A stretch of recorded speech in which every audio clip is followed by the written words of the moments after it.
Selamat pagi, siang, atau sore dimanapun kalian berada. Saya ucapkan salam hormat kepada para penonton. Sekarang kami akan mempresentasikan tentang masa kerajaan Hindu Buddha di Indonesia. Perkenalkan, dengan saya, Leo Alpeno Subakir, kelas 12 MIPA 6, absen 18. Dan saya Nasiti Lintang Setiamurti, kelas 12 MIPA 6, absen 23.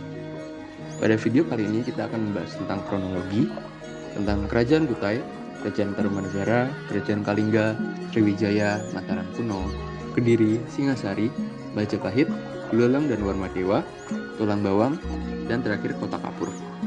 Pertama, kita akan membahas masuknya Hindu-Buddha ke Indonesia.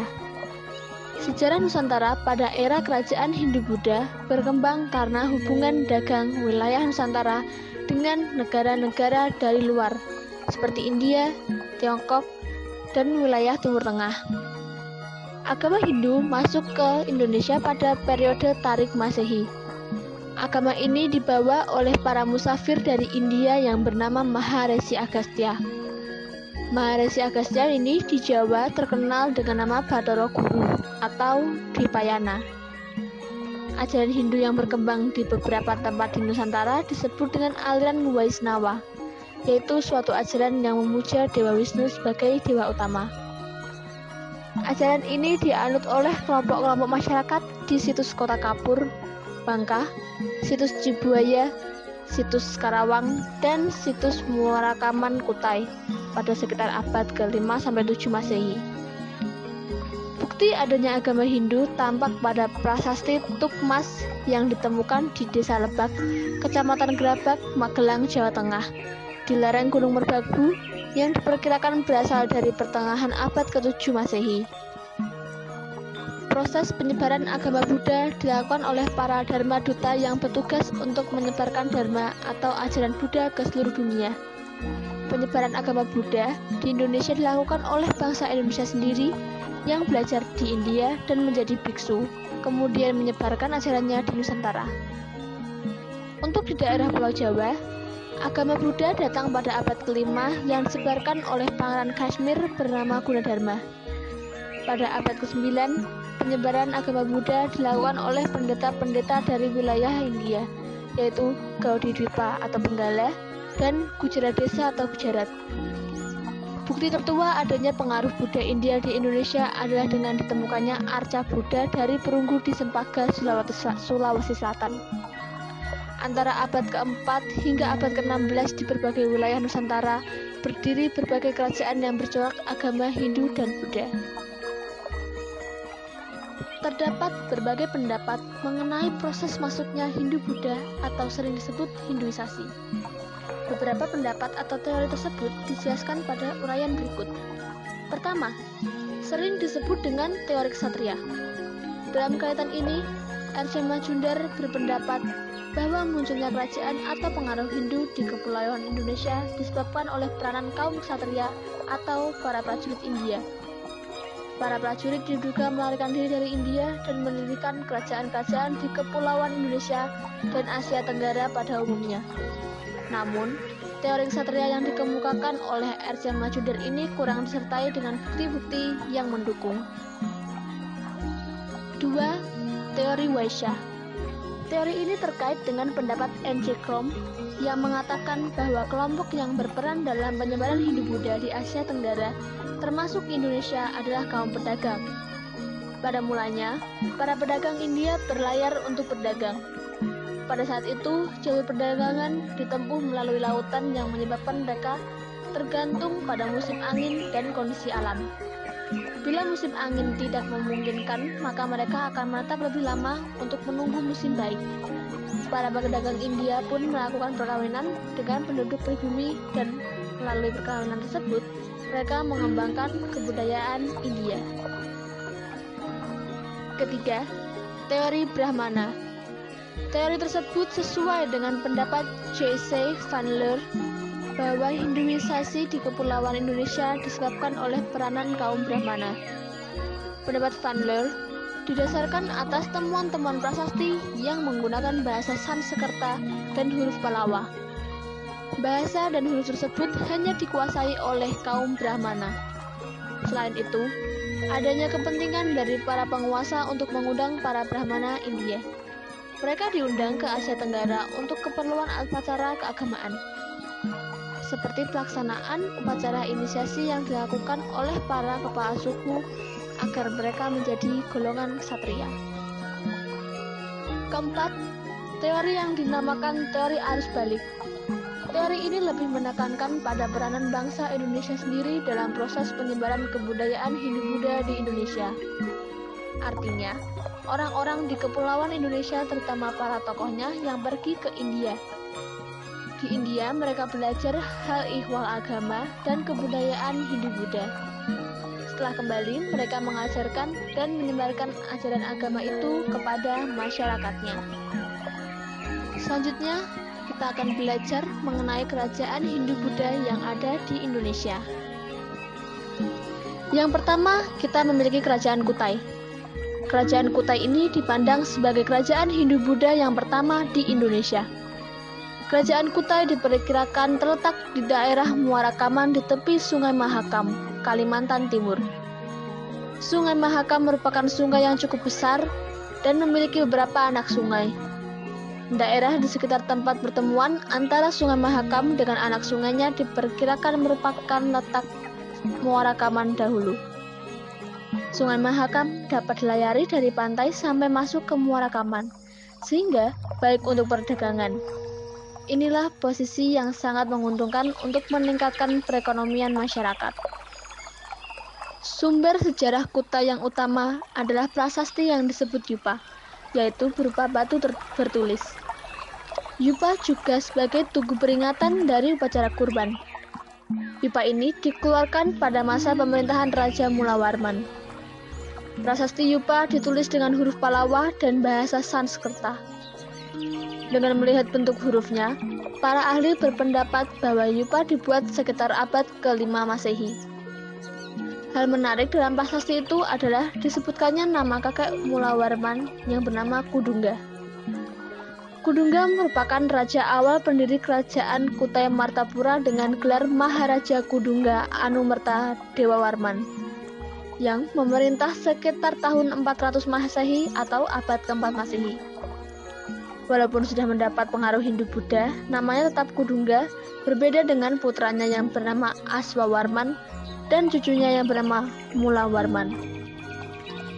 Satu di antara Yupa itu memberi informasi penting tentang silsilah Raja Mulawarman. Diterangkan bahwa Kudungga mempunyai putra bernama Aswawarman. Raja Aswawarman dikatakan seperti Dewa Ansuman atau Dewa Matahari. Aswawarman mempunyai 3 anak, tetapi yang terkenal adalah Mulawarman. Raja Mulawarman dikatakan sebagai raja yang terbesar di Kutai. Pada pemerintahan Mulawarman, Kutai mengalami zaman keemasan. Kehidupan ekonomi pun mengalami perkembangan. Kutai terletak di pinggir sungai, sehingga masyarakatnya melakukan pertanian. Selain itu, mereka banyak yang melakukan perdagangan. Bahkan diperkirakan sudah terjadi hubungan dagang dengan luar. Satu di antara Yupa di kerajaan Kutai berisi keterangan yang artinya, Sang Mulawarman, raja yang mulia dan terkemuka, telah memberi sedekah 20.000 ekor sapi kepada para Brahmana yang seperti api, bertempat di dalam tanah yang sangat suci, bernama Waprakeswara. Yupa ini didirikan oleh para Brahmana sebagai rasa terima kasih dan peringatan mengenai upacara kurban. Yang kedua, kita memiliki kerajaan Tarumanegara. Sejarah tertua yang berkaitan dengan pengendalian banjir dan sistem pengairan adalah pada masa kerajaan Tarumanegara. Untuk mengendalikan banjir dan usaha pertanian yang diduga di wilayah Jakarta saat ini, maka Raja Mulawarman menggali sungai Chandrabaga. Setelah selesai melakukan penggalian sungai, maka raja mempersembahkan 1000 ekor lembu kepada Brahmana. Berkat sungai itulah penduduk Tarumanegara menjadi makmur. Kerajaan ini terletak tidak jauh dari pantai utara Jawa bagian barat. Berdasarkan prasasti-prasasti yang ditemukan, letak pusat kerajaan Tarumanegara diperkirakan berada di antara Sungai Citarum dan Cisadane. Kalau mengingat namanya Tarumanegara, dan kata Taruma mungkin berkaitan dengan kata tarum yang artinya nila. Kata tarum dipakai sebagai nama sebuah sungai di Jawa Barat, yakni Sungai Citarum. Mungkin juga letak Tarumanegara dekat dengan aliran Sungai Citarum. Kemudian berdasarkan prasasti Tugu, Purbacaraka memperkirakan pusat kerajaan Tarumanegara ada di daerah Bekasi.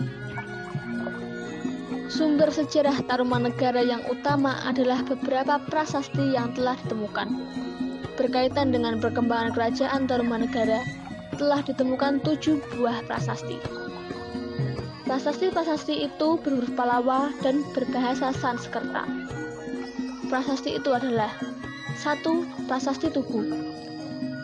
Inskripsi yang dikeluarkan oleh Purnawarman ini ditemukan di Kampung Batu Tumbuh, Desa Tugu, dekat Tanjung Priok, Jakarta. Dituliskan dalam 5 baris tulisan beraksara Palawa dan bahasa Sanskerta. Inskripsi tersebut isinya sebagai berikut. Dulu kali yang bernama Candrabaga telah digali oleh Maharaja yang mulia dan mempunyai lengan kencang dan kuat, yakni Raja Purnawarman, untuk mengalirkannya ke laut setelah kali ini sampai di istana kerajaan yang termasyhur. Pada tahun ke-22 dari tahta yang mulia Raja Purnawarman yang berkilauan-kilauan karena kepandaian dan kebijaksanaannya serta menjadi panji-panji segala raja, maka sekarang beliau memerintahkan pula menggali kali yang permai dan berair jernih, Gomati namanya. Setelah kali itu mengalir di tengah-tengah tanah kediaman yang mulia Sang Pandeta Nanegda Sang Purnawarman. Pekerjaan ini dimulai pada hari yang baik, tanggal 8 Paruh Gelap bulan Palguna, dan selesai pada tanggal 13 Paruh Terang bulan Caitra. Jadi hanya dalam 21 hari saja. Sedang galian itu panjangnya 6.122 busur, kurang lebih 11 km. Selamatan baginya dilakukan oleh Brahmana disertai persembahan 1.000 ekor sapi. Yang kedua ada prasasti Ciaruteun. Prasasti ini ditemukan di Kampung Muara, Desa Ciaruteun Hilir, Cibung Bulang, Bogor. Prasasti terdiri atas 2 bagian, yaitu inskripsi A yang dipahatkan dalam 4 baris tulisan beraksara Palawa dan bahasa Sanskerta, dan inskripsi B yang terdiri atas 1 baris tulisan yang belum dapat dibaca dengan jelas. Inskripsi ini disertai pula gambar sepasang telapak kaki. Inskripsi A isinya sebagai berikut. Ini bekas 2 kaki yang seperti kaki Dewa Wisnu, ialah kaki yang mulia Sang Purnawarman, Raja di negeri Taruma, raja yang gagah berani di dunia. Beberapa sarjana telah berusaha membaca inskripsi B, namun hasilnya belum memuaskan. Yang ketiga ada prasasti kebun kopi. Prasasti ini ditemukan di Kampung Muara, Desa Ciaruteun Hilir, Cibung Bulang, Bogor. Prasastinya dipahatkan dalam 1 baris yang diapit oleh 2 buah pahatan telapak kaki gajah. Isinya sebagai berikut. Di sini tampak sepasang telapak kaki yang seperti telapak kaki Airawata, gajah penguasa Taruma yang agung dalam dan kejayaan. Lalu yang keempat ada prasasti Muara Cianten. Terletak di Muara Kali Cianten, Kampung Muara, Desa Ciaruteun Hilir, Cibung Bulang, Bogor. Inskripsi ini belum dapat dibaca. Inskripsi ini dipahatkan dalam bentuk aksara yang menyerupai sur-suran dan oleh para ahli disebut aksara ikal. Yang kelima, kita ada prasasti Jambu atau Pasir Koleangkap. Terletak di sebuah bukit Pasir Koleangkap, Desa Parakan, Muncang, Nanggung, Bogor. Inskripsinya dituliskan dalam 2 baris tulisan dengan aksara Pallava dan bahasa Sanskerta. Isinya sebagai berikut. Gagah, mengagumkan dan jujur terhadap tugasnya, adalah pemimpin manusia yang tiada taranya, yang termasyhur Sri Purnawarman, yang sekali waktu memerintah di Tarumanegara, dan yang baju zirahnya yang terkenal tiada dapat ditembus senjata musuh. Ini adalah sepasang telapak kakinya yang senantiasa berhasil menggempur musuh, hormat kepada para pangeran, tetapi merupakan duri dalam daging musuh-musuhnya. 6. Prasasti Cidanghyang, Lebak. Terletak di tepi kali Cidanghyang, Desa Lebak, Muncul, Banten Selatan. Dituliskan dalam 2 baris tulisan beraksara Pallava dan bahasa Sanskerta. Isinya sebagai berikut.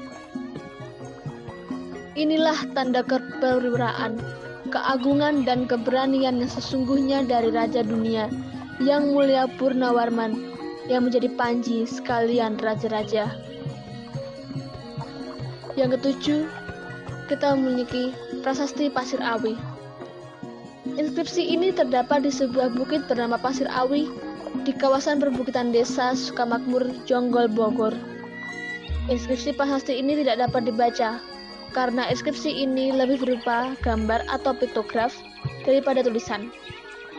Di bagian atas inskripsi terdapat sepasang telapak kaki. Kerajaan Tarumanegara mulai berkembang pada abad ke-5 Masehi. Raja yang sangat terkenal adalah Purnawarman. Ia dikenal sebagai raja yang gagah, berani, dan tegas. Ia juga dekat dengan para brahmana, pangeran, dan rakyat.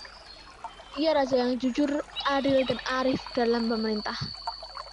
Daerahnya cukup luas sampai ke daerah Banten. Kerajaan Tarumanegara telah menjalin hubungan dengan kerajaan lain, misalnya dengan Cina. Dan kehidupan agama, sebagian besar masyarakat Tarumanegara memeluk agama Hindu. Sedikit yang beragama Buddha, dan masih ada yang mempertahankan agama nenek moyang atau animisme. Sumber Cina lainnya menyatakan bahwa pada masa dinasti Tang terjadi hubungan perdagangan dengan Jawa. Barang-barang yang diperdagangkan adalah kulit penyu, emas, perak, curat badak, dan gading gajah. Dituliskan pula bahwa penduduk daerah itu pandai membuat minuman keras yang terbuat dari bunga kelapa. Rakyat Tarumanegara hidup aman dan tentram. Pertanian merupakan mata pencaharian pokok. Di samping itu, perdagangan juga berkembang. Untuk memajukan bidang pertanian, Raja memerintahkan pembangunan irigasi dengan cara menggali sebuah saluran sepanjang 6.112 tombak, kurang lebih 11 km. Saluran ini disebut dengan Sungai Gumati. Saluran itu selain berfungsi sebagai irigasi, juga untuk mencegah bahaya banjir. Yang ketiga ada Kerajaan Kalingga. Ratu Sima adalah penguasa di Kerajaan Kalingga. Ia digambarkan sebagai seorang pemimpin wanita yang tegas dan taat terhadap peraturan yang berlaku dalam kerajaan itu. Kerajaan Kalingga atau Holeng diperkirakan terletak di Jawa bagian tengah. Nama Kalingga berasal dari Kalinga, nama sebuah kerajaan di India Selatan.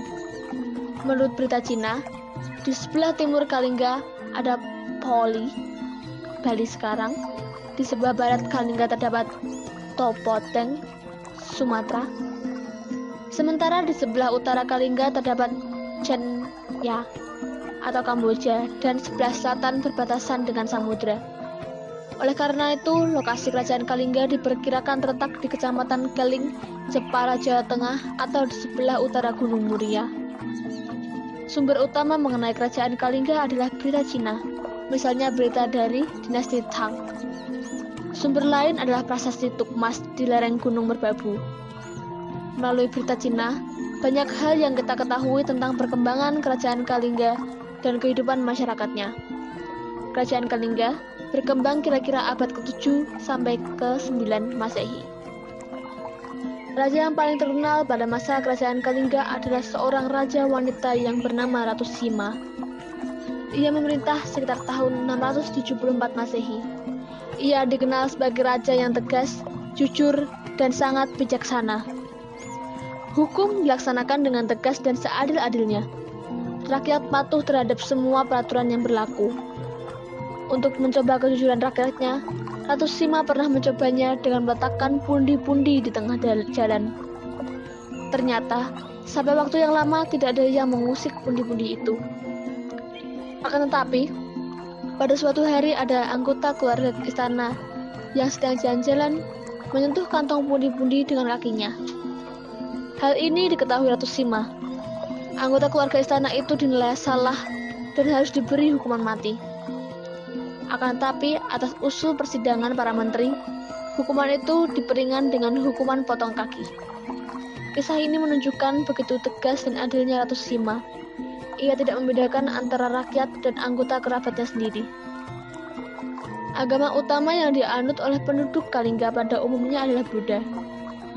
Agama Buddha di kerajaan Kalingga berkembang pesat. Bahkan pendeta Cina yang bernama Huining datang di Kalingga dan tinggal selama 3 tahun. Selama di Kalingga, ia menerjemahkan kitab suci agama Buddha Hinayana ke dalam bahasa Cina. Dalam usaha menerjemahkan kitab itu, Huining dibantu oleh seorang pendeta bernama Janabhadra. Mata pencaharian penduduk pada umumnya adalah bertani, karena wilayah Kalingga subur untuk pertanian. Di samping itu, penduduk juga melakukan perdagangan. Kerajaan Kalingga mengalami kemunduran kemungkinan akibat serangan Sriwijaya yang menguasai perdagangan. Serangan tersebut menyebabkan pemerintahan Kijen menyingkir ke Jawa bagian timur atau mundur ke dalam pedalaman Jawa bagian tengah antara tahun 742 sampai 755 Masehi. 4. Kerajaan Sriwijaya. Pada tahun 692 Masehi, Sriwijaya mengadakan ekspansi ke daerah sekitar Melayu. Melayu dapat ditaklukkan dan berada di bawah kekuasaan Sriwijaya. Letak pusat kerajaan Sriwijaya ada berbagai pendapat. Ada yang berpendapat bahwa pusat kerajaan Sriwijaya di Palembang, ada yang berpendapat di Jambi, bahkan ada yang berpendapat di luar Indonesia. Akan tetapi, pendapat yang banyak didukung oleh para ahli, pusat kerajaan Sriwijaya berlokasi di Palembang, di dekat pantai dan di tepi Sungai Musi. Ketika pusat kerajaan Sriwijaya di Palembang mulai menunjukkan kemunduran, Sriwijaya berpindah ke Jambi. Sumber sejarah. Pertama, Prasasti Kedukan Bukit. Prasasti Kedukan Bukit ditemukan di tepi Sungai Tatang, dekat Palembang. Prasasti ini berangkat tahun 605 Saka atau 683 Masehi. Isinya antara lain menerangkan bahwa seorang bernama Daputahyang mengadakan perjalanan suci atau Sidayatra dengan menggunakan perahu. Ia berangkat dari Minangatamwan dengan membawa tentara 20.000 personel. 2. Prasasti Talang Tuwo. Prasasti Talang Tuwo ditemukan di sebelah barat kota Palembang di daerah Talang Tuwo. Prasasti ini berangkat tahun 606 Saka atau 684 Masehi. Isinya menyebutkan tentang pembangunan sebuah taman yang disebut Sriksetra. Taman ini dibuat oleh Daputahyang Sri Jayanaga. 3. Prasasti Telaga Batu. Prasasti Telaga Batu ditemukan di Palembang. Prasasti ini tidak berangkat tahun. Isinya terutama tentang kutukan-kutukan yang menakutkan bagi mereka yang berbuat jahat. 4. Prasasti Kota Kapur. Prasasti Kota Kapur ditemukan di Pulau Bangka. Berangkat tahun 608 Saka atau 686 Masehi. Isinya terutama permintaan kepada para dewa untuk menjaga kedatuan Sriwijaya dan menghukum setiap orang yang bermaksud jahat. 5. Prasasti Karangberahi. Prasasti Karangberahi ditemukan di Jambi, berangkat tahun 608 Saka atau 686 Masehi. Isinya sama dengan isi Prasasti Kota Kapur. Ada beberapa faktor yang mendorong perkembangan Sriwijaya, antara lain: A. Letak geografis dari kota Palembang. Kota Palembang sebagai pusat pemerintahan terletak di tepi Sungai Musi. Di depan muara Sungai Musi terdapat pulau-pulau yang berfungsi sebagai pelindung pelabuhan di muara Sungai Musi. Keadaan seperti ini sangat tepat untuk kegiatan pemerintahan dan pertahanan. B. Runtuhnya kerajaan Funan di Vietnam akibat serangan Kamboja. Hal ini memberi kesempatan Sriwijaya untuk cepat berkembang sebagai negara maritim. Kerajaan Sriwijaya mulai berkembang pada abad 7 Masehi. Pada awal perkembangannya, raja disebut dengan Dapuntahyang. Dalam prasasti Kedukan Bukit dan Lang Tuo telah ditulis sebutan Dapuntahyang. Pada abad ke-7, Dapuntahyang banyak melakukan usaha perluasan daerah. Daerah-daerah yang berhasil dikuasai oleh Sriwijaya. A. Tulang Bawang yang terletak di daerah Lampung. B. Daerah Kedah yang terletak di pantai barat Semenanjung Melayu. Daerah ini sangat penting artinya bagi usaha pengembangan perdagangan dengan India. C. Pulau Bangka yang terletak di pertemuan jalan perdagangan internasional merupakan daerah yang sangat penting. D. Daerah Jambi terletak di tepi Sungai Batanghari. Daerah ini memiliki kedudukan yang penting, terutama untuk memperlancar perdagangan di pantai timur Sumatera. E. Tanah Genting Kera merupakan tanah genting bagian utara Semenanjung Melayu. Kedudukan tanah Genting Kera sangat penting. Jarak antara pantai barat dan pantai timur di tanah genting sangat dekat, sehingga para pedagang dari Cina berlabuh dahulu di pantai timur dan membongkar barang dagangannya untuk diangkut dengan pedati ke pantai barat. F. Kerajaan Kalingga dan Mataram kuno. Menurut berita Cina, diterangkan adanya serangan dari barat, sehingga mendesak kerajaan Kalingga pindah ke sebelah timur. Diduga yang melakukan serangan adalah Sriwijaya. Sriwijaya ingin menguasai Jawa bagian tengah, karena pantai utara Jawa bagian tengah juga merupakan jalur perdagangan yang penting. Raja yang terkenal dari kerajaan Sriwijaya adalah Balaputra Dewa. Ia memerintah sekitar abad ke-9 Masehi. Pada masa pemerintahannya, Sriwijaya berkembang pesat dan mencapai zaman keemasan. Balaputra Dewa adalah keturunan dari dinasti Shailendra, yakni putra dari Raja Samaratungga dengan Dewi Tara dari Sriwijaya. Hal tersebut diterangkan dalam prasasti Nalanda. Balaputra Dewa adalah seorang raja yang besar di Sriwijaya. Beliau menjalin hubungan erat dengan kerajaan Benggala yang saat itu diperintah oleh Raja Dewapala Dewa. Raja ini menghadiahkan sebidang tanah kepada Balaputra Dewa untuk pendirian sebuah asrama bagi para pelajar dan siswa yang sedang belajar di Nalanda yang dibiayai oleh Balaputra Dewa sebagai dharma.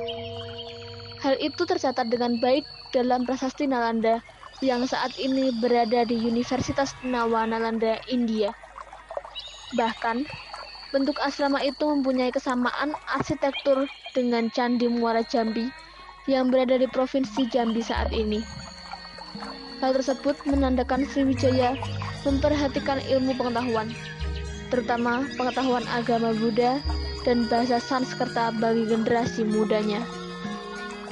Pada tahun 990 Masehi, yang menjadi Raja Sriwijaya adalah Sri Sudamani Warmadewa. Pada masa pemerintahan raja itu, terjadi serangan Raja Dharmawangsa dari bagian timur. Akan tetapi, serangan itu berhasil digagalkan oleh tentara Sriwijaya. Sri Sudamani Warmadewa kemudian digantikan oleh putranya yang bernama Marawijaya Tunggawarman. Pada masa pemerintahan Marawijaya Tunggawarman, Sriwijaya membina hubungan dengan Raja Rajaraya I dari Cholamandala. Pada masa itu, Sriwijaya terus mempertahankan kebesarannya. Untuk mengurus setiap daerah, kekuasaan Sriwijaya dipercayakan kepada seorang Rakyayan atau wakil raja di daerah. Dalam hal ini, Sriwijaya sudah mengenal struktur pemerintahan. Pada mulanya, penduduk Sriwijaya hidup dengan bertani. Akan tetapi, karena Sriwijaya terletak di tepi Sungai Musi dekat pantai, maka perdagangan menjadi cepat berkembang. Perdagangan kemudian menjadi mata pencaharian pokok. Perkembangan perdagangan didukung oleh keadaan dan letak Sriwijaya yang strategis. Sriwijaya terletak di persimpangan jalan perdagangan internasional. Para pedagang Cina yang akan ke India singgah dahulu di Sriwijaya. Begitu juga para pedagang dan India yang akan ke Cina. Di Sriwijaya, para pedagang melakukan bongkar muat barang dagangan. Dengan demikian, Sriwijaya semakin ramai dan berkembang menjadi pusat perdagangan. Dalam kegiatan perdagangan, Sriwijaya mengekspor gading, kulit, dan beberapa jenis binatang liar. Sedangkan barang impornya antara lain beras, rempah-rempah, kayu manis, kemenyan, emas, gading, dan binatang. Perkembangan perdagangan tersebut telah memperkuat kedudukan Sriwijaya sebagai kerajaan maritim. Untuk memperkuat kedudukannya, Sriwijaya membentuk armada angkatan laut yang kuat. Melalui armada angkatan laut yang kuat, Sriwijaya mampu mengawasi perairan di Nusantara. Hal ini sekaligus merupakan jaminan keamanan bagi para pedagang yang ingin berdagang dan berlayar di wilayah perairan Sriwijaya. Sriwijaya menjadi pusat agama Buddha Mahayana di seluruh wilayah Asia Tenggara. Diceritakan oleh Itsing bahwa di Sriwijaya tinggal ribuan pendeta dan pelajar agama Buddha. Salah seorang pendeta Buddha yang terkenal adalah Sakyakirti. Banyak pelajar asing yang datang ke Sriwijaya untuk belajar bahasa Sanskerta. Kemudian mereka belajar agama Buddha di Nalanda, India. Antara tahun 1011 sampai 1023, datang seorang pendeta agama Buddha dari Tibet bernama Atisa untuk lebih memperdalam pengetahuan agama Buddha. Dalam kaitannya dengan perkembangan agama dan kebudayaan Buddha di Sriwijaya, ditemukan beberapa peninggalan. Misalnya Candi Muara Takus yang ditemukan dekat Sungai Kampar di daerah Riau. Kemudian di daerah Bukit Siguntang ditemukan arca Buddha. Pada tahun 1006 Sriwijaya juga telah membangun wihara sebagai tempat suci agama Buddha di Nagipatana, India Selatan. Hubungan Sriwijaya dengan India Selatan waktu itu sangat erat. Bangunan lain yang sangat penting adalah Biar Bahal yang ada di Padang Lawas, Tapanuli Selatan. Di tempat ini pula terdapat bangunan wihara. Kemunduran Kerajaan Sriwijaya. Keadaan sekitar Sriwijaya berubah, tidak lagi dekat dengan pantai. Hal ini disebabkan aliran sungai Musi, Ogan, dan Komering banyak membawa lumpur. Akibatnya Sriwijaya tidak baik untuk perdagangan. B. Banyak daerah kekuasaan Sriwijaya yang melepaskan diri. Hal ini disebabkan terutama karena melemahnya Angkatan Laut Sriwijaya, sehingga pengawasan semakin sulit. C. Dari segi politik, beberapa kali Sriwijaya mendapat serangan dari kerajaan-kerajaan lain. Tahun 1017 Masehi, Sriwijaya mendapat serangan dari Raja Rajendra-Kola dari Kolamanda. Namun Sriwijaya masih dapat bertahan.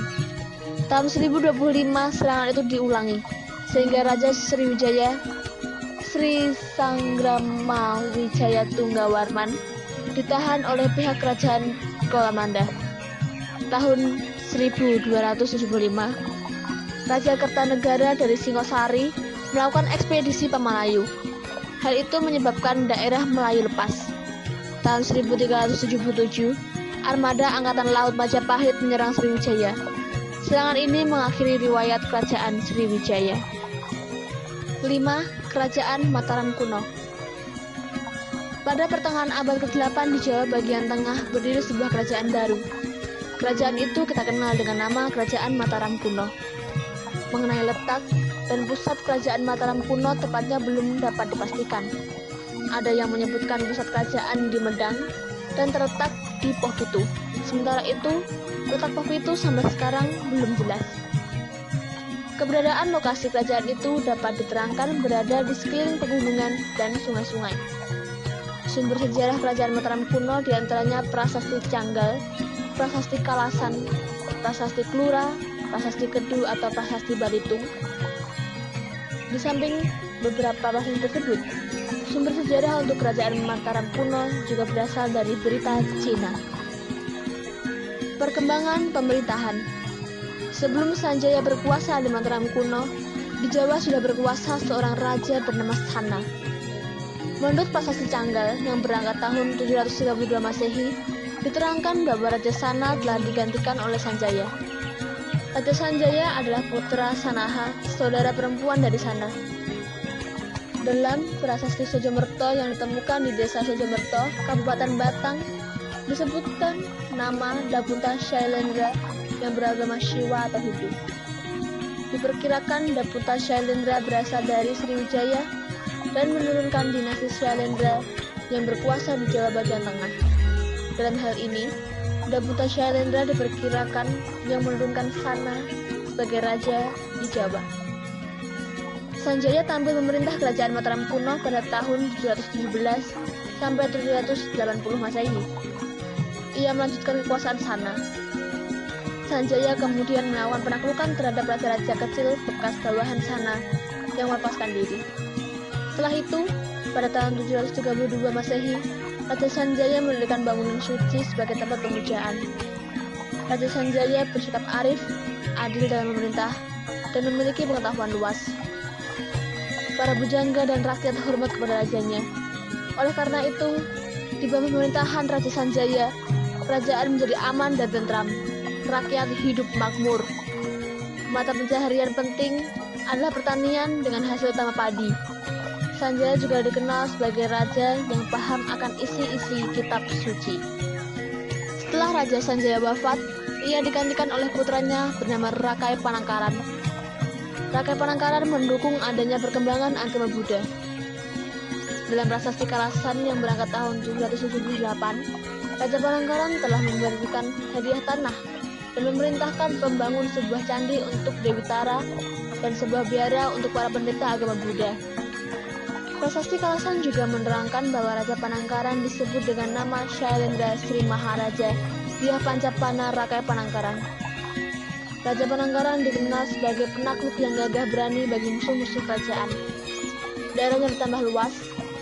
Ia juga disebut sebagai permata dari dinasti Shailendra. Setelah kekuasaan Panangkaran berakhir, timbul persoalan dalam keluarga Shailendra. Karena adanya perpecahan antara anggota keluarga yang sudah memeluk agama Buddha dengan keluarga yang masih memeluk agama Hindu Shiva. Hal ini menimbulkan perpecahan dalam pemerintahan kerajaan Mataram kuno. Satu pemerintahan dipimpin oleh tokoh-tokoh kerabat istana yang menganut agama Hindu berkuasa di daerah Jawa bagian utara. Kemudian keluarga yang terdiri atas tokoh-tokoh yang beragama Buddha berkuasa di daerah Jawa bagian selatan. Keluarga Shailendra yang beragama Hindu meninggalkan bangunan-bangunan candi di Jawa bagian utara. Misalnya candi-candi kompleks Pegunungan Dieng, Candi Dieng, dan kompleks Candi Gedong Songo. Kompleks Candi Dieng memakai nama-nama tokoh wayang seperti Candi Bima, Puntadewa, Arjuna, dan Semar. Sementara yang beragama Buddha meninggalkan candi-candi seperti Candi Ngawen, Mendut, Pawon, dan Borobudur. Candi Borobudur diperkirakan mulai dibangun oleh Samaratungga pada tahun 824 Masehi. Pembangunan kemudian dilanjutkan pada zaman Pramudawardhani dan Pikatan. Perpecahan dalam keluarga Shailendra tidak berlangsung lama. Keluarga itu akhirnya bersatu kembali. Hal ini ditandai dengan perkawinan Rakai Pikatan dengan Pramudawardhani, putri dari Samaratungga. Perkawinan itu terjadi pada tahun 832 Masehi. Setelah itu, dinasti Shailendra bersatu kembali di bawah pemerintahan Rakai Pikatan. Setelah Samaratungga wafat, anaknya dengan Dewi Tara yang bernama Balaputra Dewa menunjukkan sikap menentang terhadap Pikatan. Kemudian terjadi perang perebutan kekuasaan antara Pikatan dengan Balaputra Dewa. Dalam perang ini, Balaputra Dewa membuat benteng pertahanan di perbukitan di sebelah selatan Prambanan. Benteng ini sekarang kita kenal dengan Candi Boko. Dalam pertempuran, Balaputra Dewa terdesak dan melarikan diri ke Sumatera. Balaputra Dewa kemudian menjadi raja di kerajaan Sriwijaya. Kerajaan Mataram kuno daerahnya bertambah luas. Kehidupan agama berkembang pesat pada tahun 856. Rakai Pikatan turun tahta dan digantikan oleh Kayuwangi atau Diah Lokapala. Kayuwangi kemudian digantikan oleh Diah Balitung. Raja Balitung merupakan raja yang terbesar. Ia memerintah pada tahun 898 sampai 911 Masehi dengan gelar Sri Maharaja Rakawafukura Dyah Balitung Sri Dharmadaya Mahasungguh. Pada pemerintahan Balitung, bidang-bidang politik, pemerintahan, ekonomi, agama, dan kebudayaan mengalami kemajuan. Ia telah membangun Candi Prambanan sebagai candi yang anggun dan megah. Relief-reliefnya sangat indah. Sesudah pemerintahan Balitung terakhir, Kerajaan Mataram mulai mengalami kemunduran. Raja yang berkuasa setelah Balitung adalah Daksa, Tuodong, dan Wawa. Beberapa faktor yang menyebabkan kemunduran Mataram kuno antara lain adalah bencana alam dan ancaman dari musuh, yaitu Kerajaan Sriwijaya. Pertentangan di antara keluarga Mataram tampaknya terus berlangsung hingga masa pemerintahan Empu Sindok pada tahun 929 Masehi. Pertikaian yang tidak pernah berhenti menyebabkan Empu Sindok memindahkan ibu kota kerajaan dari Medang ke Daha, Jawa Timur, dan mendirikan dinasti baru, yaitu dinasti Isyana Wangsa. Di samping pertentangan keluarga, pemindahan pusat kerajaan juga dikarenakan kerajaan mengalami kehancuran akibat letusan Gunung Merapi. Berdasarkan prasasti, pusat pemerintahan keluarga Isyana terletak di Tambulang. Letak Tambulang diperkirakan dekat Jombang, sebab di Jombang masih ada desa yang namanya mirip, yakni Desa Tambelang. Daerah kekuasaannya meliputi Jawa bagian timur, Jawa bagian tengah, dan Bali. Setelah Empu Sindok meninggal, ia digantikan oleh anak perempuannya bernama Sri Isyana Tunggawijaya. Ia naik tahta dan kawin dengan Sri Lokapala. Dari perkawinan ini, lahirlah putra yang bernama Makutha Wangsawardhana. Makutha Wangsawardhana naik tahta menggantikan ibunya. Kemudian pemerintahan dilanjutkan oleh Dharma Wangsa Teguh yang memeluk agama Hindu aliran Waisya. Pada masa pemerintahannya, Dharma Wangsa Teguh memerintahkan untuk menyadur kitab Mahabharata dalam bahasa Jawa kuno. Setelah Dharma Wangsa Teguh turun tahta, ia digantikan oleh Raja Airlangga yang saat itu masih 16 tahun. Hancurnya kerajaan Dharma Wangsa menyebabkan Airlangga berkelana ke hutan. Selama di hutan, ia hidup bersama pendeta sambil menjalani agama.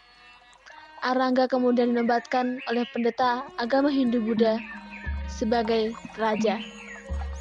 Begitulah kehidupan agama pada masa Mataram kuno. Mereka berbeda aliran dan keyakinan. Penduduk Mataram kuno tetap menghargai perbedaan yang ada, meskipun berbeda. Setelah dinobatkan sebagai raja, Airlangga segera mengadakan pemulihan hubungan baik dengan Sriwijaya, bahkan membantu Sriwijaya ketika diserang Raja Cholamanda dari India Selatan. Pada tahun 1057 Masehi, Airlangga berhasil mempersatukan kembali daerah-daerah yang pernah dikuasai oleh Dharma Wangsa, meliputi seluruh Jawa Timur. Airlangga kemudian memindahkan ibu kota kerajaannya dari Daha ke Kahuripan. Pada tahun 1042, Airlangga mengundurkan diri dari tahta kerajaan, lalu hidup sebagai pertapa dengan nama Resi Gentayu atau Jatinindra.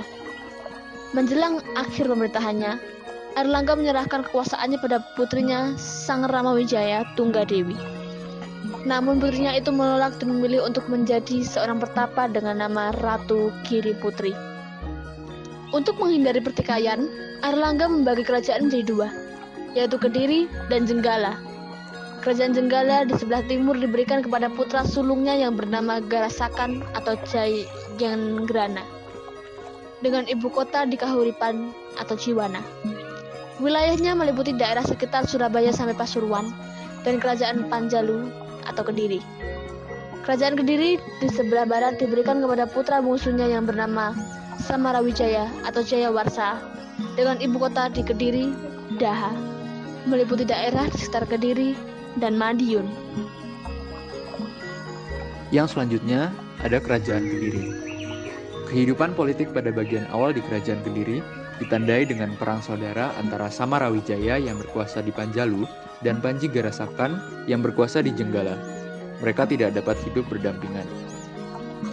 Pada tahun 1052 Masehi, terjadi peperangan perebutan kekuasaan di antara kedua belah pihak. Pada tahap pertama, Panji Garasakan dapat mengalahkan Samarawijaya, sehingga Panji Garasakan berkuasa. Di Jenggala kemudian berkuasa raja-raja pengganti Panji Garasakan. Tahun 1059 Masehi yang memerintah adalah Samuratshaha. Akan tetapi setelah itu tidak terdengar berita mengenai kerajaan Panjalu dan Jenggala. Baru pada tahun 1104 Masehi, tampil kerajaan Panjalu sebagai rajanya Jayawangsa. Kerajaan ini lebih dikenal dengan nama Kerajaan Kediri dengan ibu kotanya di Daha. Pada tahun 1117 Masehi, Bameswara tampil sebagai Raja Kediri. Prasasti yang ditemukan antara lain Prasasti Padeglan 1117 Masehi dan Panumbangan pada 1120 Masehi. Isinya yang penting tentang pemberian status pendidikan untuk beberapa desa. Pada tahun 1135, tampil raja yang sangat terkenal yakni Raja Jayabaya. Ia meninggalkan 3 prasasti penting, yakni Prasasti Hantang atau Ngantang, Talan, dan Prasasti Dewa Jepun. Prasasti Hantang memuat tulisan Panjalu Jayati yang artinya Panjalu menang. Hal itu untuk mengenang kemenangan Panjalu atas Jenggala. Jayabaya telah berhasil mengatasi berbagai kekacauan di kerajaan. Di kalangan masyarakat Jawa, nama Jayabaya sangat dikenal karena adanya ramalan atau Jangka Jayabaya. Pada masa pemerintahan Jayabaya, telah diubah kitab Baratayuda oleh Empu Sedah dan kemudian dilanjutkan oleh Empu Panuluh. Untuk perkembangan kerajaan Kediri, sampai masa awal pemerintahan Jayabaya, kekacauan akibat pertentangan dengan Jenggala terus berlangsung.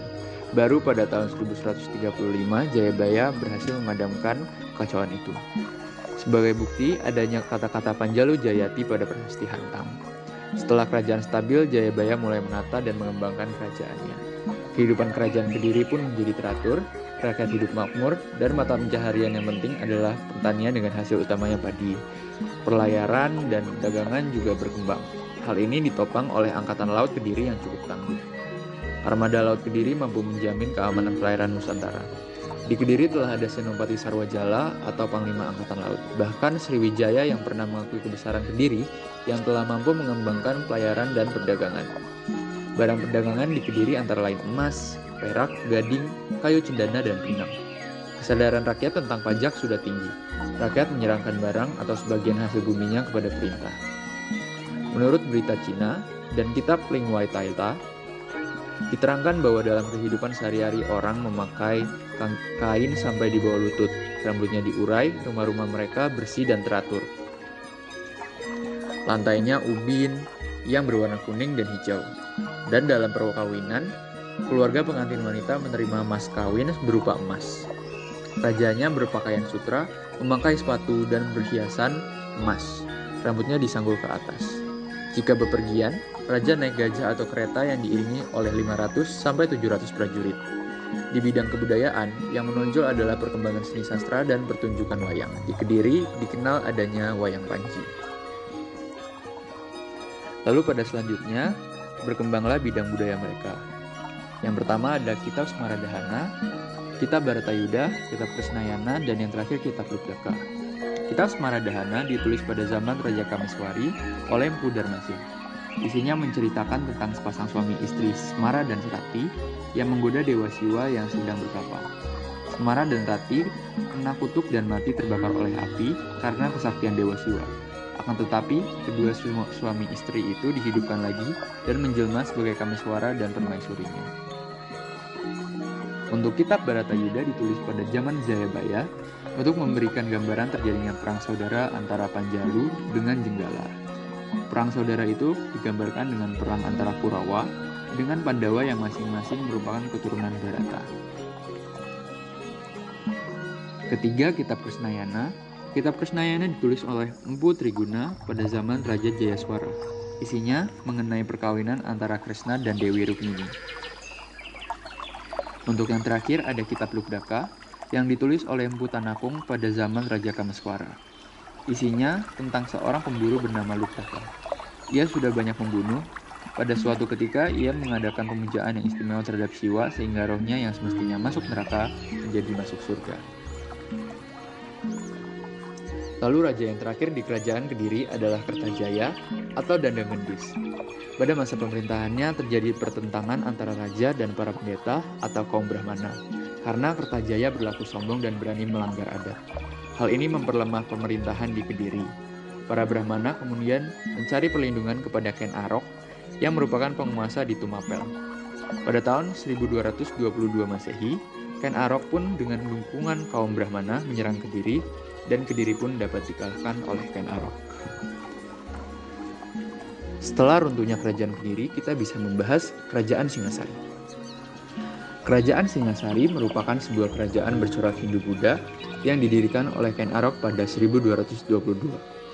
Sejarah kerajaan ini terkait dengan sosok Ken Arok yang adalah pendiri Wangsa Rajasa sekaligus kerajaan Singasari. Lokasi dari kerajaan ini sekarang diperkirakan berada di daerah Kecamatan Singasari, Kabupaten Malang, Provinsi Jawa Timur. Pada tahun 1222, itu adalah masa kekuasaan Ken Arok. Setelah berakhirnya kerajaan Kediri, kemudian berkembang kerajaan Singasari. Kerajaan ini didirikan oleh Ken Arok, dan Ken Arok berhasil tampil sebagai raja walaupun ia berasal dari kalangan rakyat biasa. Diceritakan bahwa pada waktu masih bayi, Ken Arok diletakkan oleh ibunya di suatu makam. Bayi ini kemudian ditemukan oleh seorang pencuri bernama Lembong. Akibat didikan dan lingkungan keluarga pencuri, maka Ken Arok tumbuh menjadi seorang penjahat yang sering menjadi buronan pemerintah kerajaan Kediri. Setelah beberapa lama mengabdi di Tumapel, Ken Arok mempunyai keinginan untuk memperistri Ken Dedes, yang sudah menjadi istri Tunggul Ametung. Kemudian timbullah niat buruk dari Ken Arok untuk membunuh Tunggul Ametung agar Ken Dedes dapat diperistri olehnya. Pada waktu itu Tumapel hanya daerah bawahan Raja Kertajaya dari Kediri. Namun Ken Arok ingin menjadi raja, maka ia merencanakan menyerang Kediri. Dan pada tahun 1222, Ken Arok atas dukungan para pendeta atau Brahmana melakukan serangan ke Kediri. Setelah berdirinya kerajaan Singasari, Ken Arok tampil sebagai raja pertama. Ia memerintah selama 5 tahun, lalu pada tahun 1227, ia dibunuh oleh seorang pengalasan atau pesuruh atas perintah Anusapati. Anusapati adalah putra Ken Dedes dengan Tunggul Ametung. Jenazah Ken Arok pun dicandikan di Kagenengan dalam bangunan perpaduan Siwa Buddha. Pada tahun 1227, Anusapati pun naik tahta kerajaan Singasari. Ia memerintah selama 21 tahun, tetapi belum berbuat banyak untuk pembangunan kerajaan. Lambat laun berita tentang pembunuhan Ken Arok sampai kepada Tohjoyo atau putra Ken Arok. Karena itu, Tohjoyo ingin membalas dendam, yaitu membunuh Anusapati. Tohjoyo mengetahui bahwa Anusapati memiliki kesukaan menyambung ayam. Maka ia mengajak Anusapati untuk menyambung ayam, dan akhirnya membunuh Anusapati. Anusapati dicandikan di Candi Kidal, dekat kota Malang sekarang. Anusapati meninggalkan seorang putra bernama Ronggowuni.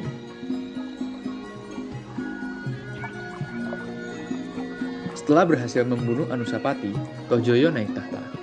Masa pemerintahannya sangat singkat, bahkan tidak sampai 1 tahun. Ronggowuni yang merasa berhak atas tahta kerajaan menuntut tahta kepada Tohjoyo. Menghadapi tuntutan ini, maka Tohjoyo mengirim pasukannya di bawah Lembu Ampal untuk melawan Ronggowuni. Kemudian terjadi pertempuran antara pasukan Tohjoyo dengan pengikut Ronggowuni. Tohjoyo berhasil meloloskan diri dan akhirnya meninggal di daerah Katanglumbang akibat luka-luka yang dideritanya. Lalu akhirnya Ronggowuni pun naik tahta kerajaan Singasari pada tahun 1248. Dalam pemerintah, ia didampingi oleh Mahesa Cempaka yang berkedudukan sebagai Ratu Anggabaya. Di samping itu, pada tahun 1254, Wisnuwardana juga mengangkat putranya yang bernama Kertanegara sebagai Raja Muda. Pada saat itu Kertanegara masih sangat muda. Singasari di bawah pemerintahan Ronggowuni dan Mahesa Cempaka hidup dalam keadaan damai dan tentram. Rakyat hidup dengan bertani dan berdagang. Kehidupan rakyat juga mulai terjamin. Raja pun memerintahkan untuk membangun benteng pertahanan di Canggulor. Tidak lama kemudian, tahun 1268, Ronggowuni meninggal dunia dan dicandikan di 2 tempat, yaitu sebagai Siwa di Waleri dan sebagai Buddha di Amoghapasa di Jajagung. Tak lama kemudian, Mahesa Cempaka pun meninggal dunia dan ia dicandikan di Kumeper dan Wubi Kucir.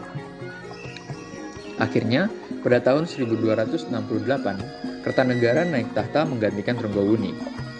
Ia bergelar Sri Maharaja Diraja Sri Kertanegara. Kertanegara merupakan raja paling terkenal karena ia bercita-cita untuk Singasari menjadi kerajaan yang besar. Untuk mewujudkan cita-citanya, Kertanegara melakukan berbagai usaha. Kertanegara menginginkan wilayah Singasari hingga meliputi seluruh Nusantara. Beberapa daerah berhasil ditaklukkan, misalnya Bali, Kalimantan Barat Daya, Maluku, Sunda, dan Pahang. Untuk kebijakan-kebijakan Kertanegara, ada beberapa yang ia lakukan untuk dapat memperluas kerajaannya. Yang pertama, ekspedisi Pamalayu. Ekspedisi Pamalayu adalah ekspedisi yang dikirimkan oleh Raja Kertanegara pada 1275 di bawah pimpinan Mahesa Anabrang. Sasaran dari ekspedisi ini adalah untuk menguasai Sriwijaya. Akan tetapi untuk menguasainya harus melalui daerah sekitarnya, termasuk bersahabat dan menanamkan pengaruh Singasari di Melayu. Sebagai tanda persahabatan, Kertanegara menghadiahkan patung Amogapasa kepada penguasa Melayu. Ekspedisi Pamalayu diharapkan akan menggoyahkan Sriwijaya. Untuk yang kedua, ada pembentukan badan pelaksana. Untuk menciptakan pemerintahan yang kuat dan teratur, Kertanegara telah membentuk badan-badan pelaksana. Raja sebagai penguasa tertinggi, kemudian Raja mengangkat tim penasihat yang terdiri atas Rakrian I Hino, Rakrian I Sirikan, dan Rakrian I Halu untuk membantu Raja dalam pelaksanaan pemerintahan. Yang ketiga ada penataan lingkungan pejabat. Untuk menciptakan stabilitas politik dalam negeri, Kertanegara melakukan penataan di lingkungan para pejabat. Orang-orang yang tidak setuju dengan cita-cita Kertanegara diganti. Sebagai contoh, Patih Raganata atau Kebo Arema diganti oleh Aragani dan Banyawide, dipindahkan ke Madura menjadi Bupati Sumeneb dengan nama Aryawiraja. Untuk yang terakhir, kehidupan beragama. Pada masa pemerintahan Kertanegara, agama Hindu maupun Buddha berkembang dengan baik. Bahkan terjadi sinkretisme antara agama Hindu dan Buddha menjadi bentuk Shiva Buddha. Sebagai contoh, berkembangnya aliran Trantayana. Kertanegara sendiri penganut aliran Tantrayana. Lalu sampailah kita ke saat berakhirnya Singasari. Pada saat itu usaha untuk memperluas wilayah dan mencari dukungan dari berbagai daerah terus dilakukan oleh Kertanegara. Oleh karena itu kekuatan ibu kota kerajaan semakin berkurang.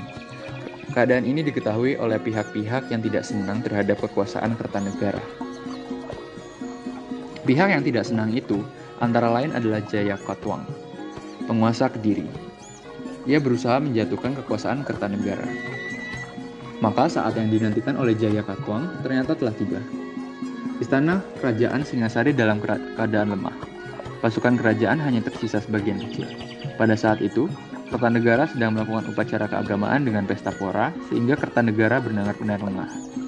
Tiba-tiba, Jayakatwang menyerbu istana Kertanegara. Serangan Jayakatwang dibagi menjadi dua arah.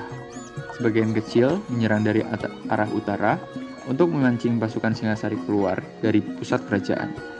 Sementara itu, induk pasukan Kediri bergerak dan menyerang dari arah selatan.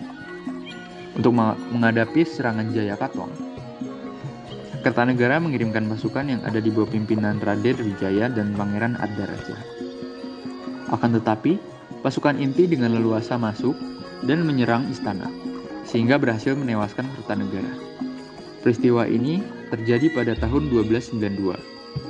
Raden Wijaya dan pengikutnya kemudian meloloskan diri setelah mengetahui istana kerajaan dihancurkan oleh pasukan Kediri. Sedangkan Adaraja membalik dan bergabung dengan pasukan Kediri. Jenazah Kertanegara kemudian dicandikan di dua tempat, yaitu di Candi Jawi di Pandaan dan di Candi Singosari di daerah Singosari Malang.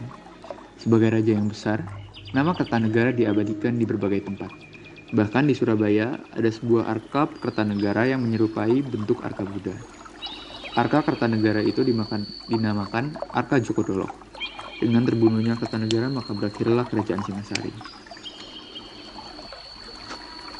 Setelah runtuhnya Singasari, kita bisa membahas tentang kerajaan Majapahit. Setelah Singasari jatuh, berdirilah kerajaan Majapahit yang berpusat di Jawa Timur antara abad ke-14 sampai 15 Masehi. Berdirinya kerajaan ini sebenarnya sudah direncanakan oleh Kertarajasa Jayawardhana atau Raden Wijaya. Ia mempunyai tugas untuk melanjutkan kemegahan Singasari yang saat itu sudah hampir runtuh. Saat itu dengan dibantu oleh Arja Wiraraja, seorang penguasa Madura, Raden Wijaya membuka hutan di wilayah yang disebut dengan Kitab Pararaton sebagai hutannya orang Trik. Desa itu dinamai Majapahit yang namanya diambil dari buah maja dan terasa pahit dari buah tersebut. Ketika pasukan Mongol tiba, Raden Wijaya bersekutu dengan pasukan Mongol untuk bertempur melawan Jayakatwang. Setelah berhasil menjatuhkan Jayakatwang, Raden Wijaya berbalik menyerang pasukan Mongol sehingga memaksa mereka menarik pulang kembali pasukannya. Pada masa pemerintahan Raden Wijaya, mengalami pemberontakan yang dilakukan oleh sahabat-sahabatnya yang pernah mendukung perjuangan dalam mendirikan Majapahit. Setelah Raden Wijaya wafat, ia digantikan oleh putranya Jayanegara. Jayanegara dikenal sebagai raja yang kurang bijaksana dan lebih suka bersenang-senang. Kondisi itulah yang menyebabkan pembantu-pembantunya melakukan pemberontakan. Di antara pemberontakan tersebut, yang dianggap paling berbahaya adalah pemberontakan Kuti. Pada saat itu, pasukan Kuti berhasil menduduki ibu kota negara. Jayanegara terpaksa menyingkir ke desa Badander di bawah perlindungan pasukan Bayangkara, pimpinan Gajah Mada. Gajah Mada kemudian menyusun strategi dan berhasil menghancurkan pasukan Kuti. Atas jasa-jasanya, Gajah Mada diangkat menjadi Patih Kahuripan dan Patih Kediri. Untuk selanjutnya, ada jasa-jasa yang dilakukan oleh Hayam Wuruk dan Gajah Mada. Yang pertama, pemberontakan Kuti tadi dilakukan oleh Gajah Mada. Lalu yang kedua adalah menyatukan Nusantara. Hayam Wuruk dan Gajah Mada menyatukan Nusantara dengan Sumpah Palapa mereka. Menurut Kakawi Negara Kertagama Pupuh 13-15, daerah kekuasaan Majapahit meliputi Sumatera, Semenanjung Malaya, Kalimantan Sulawesi, Kepulauan Nusa Tenggara, Maluku, Papua, Tumasik, dan sebagian kepulauan Filipina. Pada masa pemerintahan Raja Hayam Wuruk dan Patih Gajah Mada, Majapahit mencapai zaman keemasan. Wilayah kekuasaan Majapahit sangat luas, bahkan melebihi luas wilayah Republik Indonesia sekarang. Yang ketiga ada Kitab Hukum Kutara Manawa. Untuk menciptakan pemerintahan yang bersih dan berwibawa, dibentuklah badan peradilan yang disebut dengan Saptopapati. Selain itu disusun pula kitab hukum oleh Gajah Mada yang disebut Kitab Kutara Manawa. Gajah Mada memang seorang negarawan yang mumpuni. Ia memahami pemerintahan, strategi perang, dan hukum. Untuk yang selanjutnya ada stabilitas nasional. Berkat kepemimpinan Hayam Wuruk dan Gajah Mada, kehidupan politik dan stabilitas nasional Majapahit terjamin. Hal ini disebabkan pula karena kekuatan tentara Majapahit dan angkatan lautnya, sehingga semua perairan nasional dapat diawasi. Kita lanjut ke bidang sosial ekonomi di Kerajaan Majapahit. Di bawah pemerintahan Raja Hayam Wuruk, Raja Majapahit hidup aman dan tentram. Hayam Wuruk sangat memperhatikan rakyatnya. Keamanan dan kemakmuran rakyat diutamakan, untuk itu dibangun jalan-jalan dan jembatan-jembatan. Dengan demikian lalu lintas menjadi lancar. Hal ini mendukung kegiatan keamanan dan kegiatan perekonomian, terutama perdagangan. Lalu lintas perdagangan yang paling penting melalui sungai, misalnya Sungai Bengawan Solo dan Sungai Brantas. Akibatnya, desa-desa di tepi sungai dan yang berada di muara serta di tepi pantai berkembang menjadi pusat-pusat perdagangan. Hal itu menyebabkan terjadinya arus bolak-balik para pedagang yang menjajakan barang-barang dagangannya dari daerah pantai atau muara ke pedalaman atau sebaliknya. Bahkan di daerah pantai berkembang perdagangan antar daerah, antar pulau, bahkan dengan pedagang dari luar. Kemudian timbullah kota-kota pelabuhan sebagai pusat pelayaran dan perdagangan. Beberapa kota pelabuhan yang penting pada zaman Majapahit antara lain Canggu, Surabaya, Gresik, Sedayu, dan Tuban. Pada waktu itu banyak pedagang dari luar seperti dari Cina, India, dan Siam. Adanya pelabuhan-pelabuhan tersebut mendorong munculnya kelompok bangsawan kaya. Mereka menguasai pemasaran bahan-bahan, dagangan pokok dari dan ke daerah-daerah Indonesia Timur dan Malaka. Untuk selanjutnya kita membahas perkembangan sastra budaya di era Majapahit. Perkembangan sastra budaya di era Majapahit, terutama pada masa pemerintahan Hayam Wuruk, mengalami kemajuan yang sangat pesat.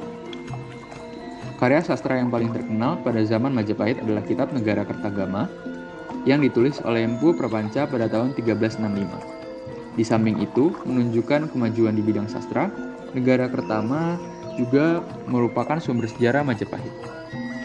Kitab yang lain yang penting adalah Sutasoma. Kitab ini disusun oleh Empu Tantular. Kitab Sutasoma memuat kata-kata yang sekarang menjadi semboyan negara Indonesia, yaitu Bhinneka Tunggal Ika. Di samping itu, Empu Tantular juga menulis kitab Arjuna Wiwaha.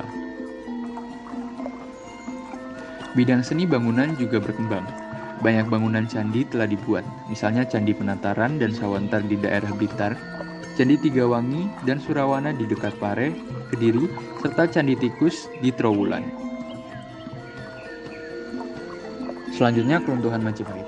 Keruntuhan Majapahit lebih disebabkan oleh ketidakpuasan sebagian besar keluarga raja setelah turunnya Hayam Wuruk. Perang Parekrek telah melemahkan unsur-unsur kejayaan Majapahit.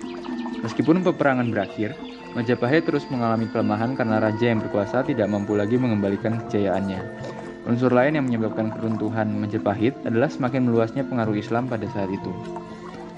Kemajuan peradaban Majapahit itu tidak hilang dengan runtuhnya kerajaan itu.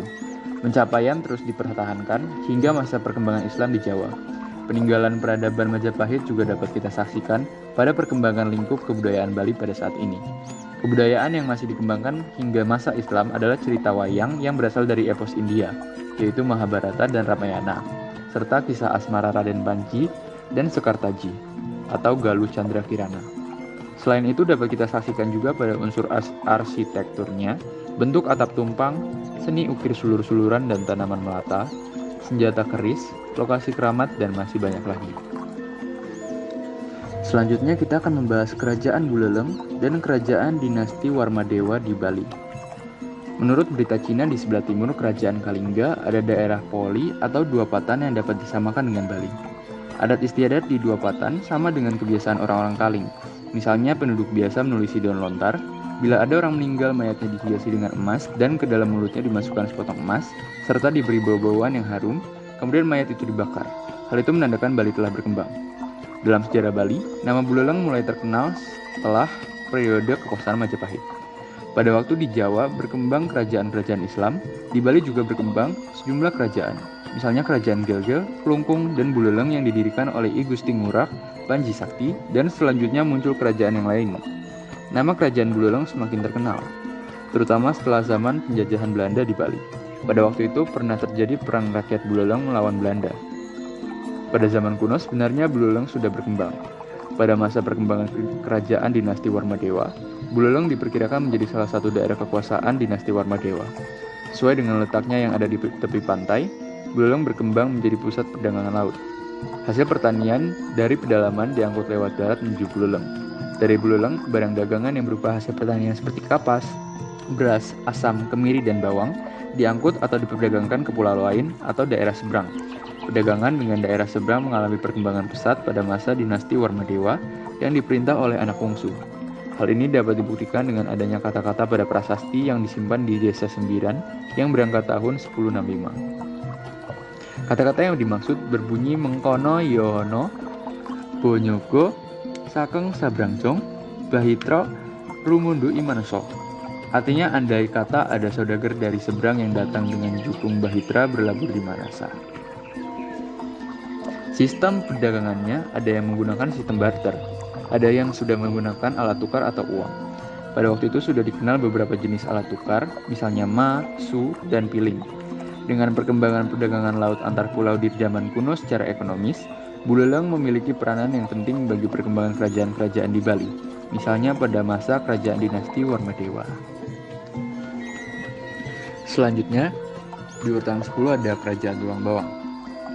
Dari sumber-sumber sejarah Cina, kerajaan awal yang terletak di daerah Lampung adalah kerajaan yang disebut Bawang atau Tulang Bawang. Berita Cina tertua yang berkenaan dengan daerah Lampung berasal dari abad ke-5, yaitu dari kitab Liu Sungshu.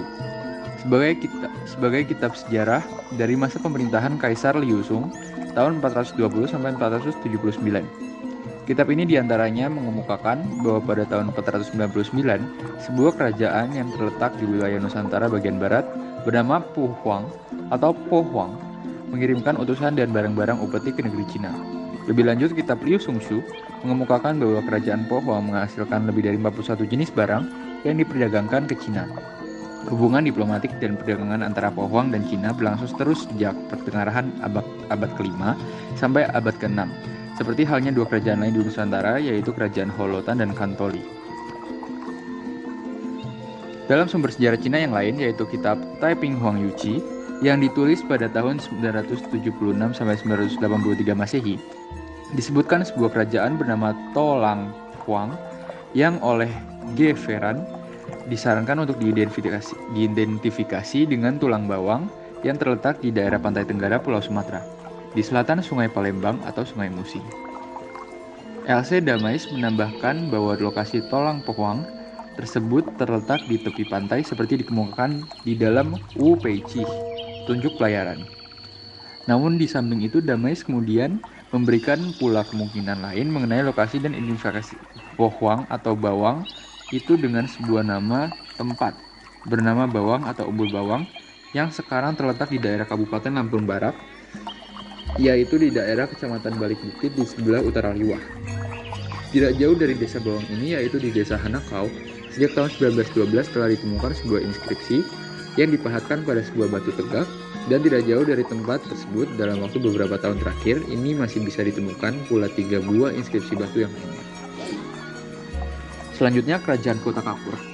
Dari hasil penelitian arkeologi yang dilakukan di Kota Kapur, Pulau Bangka, pada tahun 1994 diperoleh suatu petunjuk tentang kemungkinan adanya sebuah pusat kekuasaan di daerah itu sejak masa sebelum munculnya Kerajaan Sriwijaya. Pusat kekuasaan ini meninggalkan temuan-temuan arkeologi berupa sisa-sisa sebuah bangunan candi Hindu atau Vaisnava terbuat dari batu bersama dengan arka-arka batu, di antaranya 2 buah arka Wisnu dengan gaya seperti arka-arka Wisnu yang ditemukan di Lembah Meking, Semenanjung Malaka, dan Cibuaya, Jawa Barat, yang berasal dari masa sekitar abad ke-5 dan ke-7 Masehi. Sebelumnya di situs Kota Kapur selain telah ditemukan sebuah inskripsi batu dari Kerajaan Sriwijaya yang berangkat tahun 600 Saka atau 686 Masehi, telah ditemukan pula peninggalan-peninggalan yang lain, di antaranya sebuah arka Wisnu dan sebuah arka Duga Mahisa Suramardini. Dari peninggalan-peninggalan arkeologi tersebut, nampaknya kekuasaan di Pulau Bangka pada waktu itu bercorak Hindu Vaisnava, seperti halnya di Kerajaan Tarumanegara di Jawa Barat. Temuan lain yang penting dari situs Kota Kapur ini adalah peninggalan berupa benteng pertahanan yang kokoh, berbentuk 2 buah tanggul sejajar, terbuat dari timbunan tanah, masing-masing panjangnya sekitar 350 meter dan 120 meter dengan ketinggian sekitar 2-3 meter. Penanggalan dari tanggul benteng ini menunjukkan masa antara tahun 530 sampai 870 Masehi. Benteng pertahanan tersebut yang telah dibangun sekitar pertengahan abad ke-6 Masehi tersebut agaknya telah berperan pula dalam menghadapi ekspansi Sriwijaya ke Pulau Bangka menjelang akhir abad ke-7 Masehi. Penguasaan Pulau Bangka oleh Sriwijaya ini ditandai dengan dipancangkannya inskripsi Sriwijaya di Kota Kapur yang berangkat tahun 608 Saka atau 686 Masehi, yang isinya mengidentifikasi dikuasainya wilayah ini oleh Sriwijaya. Penguasaan Pulau Bangsa oleh Sriwijaya ini agaknya berkaitan dengan peranan Selat Bangsa sebagai pintu gerbang selatan dari jalur pelayaran niaga di Asia Tenggara pada waktu itu. Sejak dikuasainya Pulau Bangka oleh Sriwijaya pada tahun 686 Masehi, maka berakhirlah kekuasaan awal yang ada di Pulau Bangka.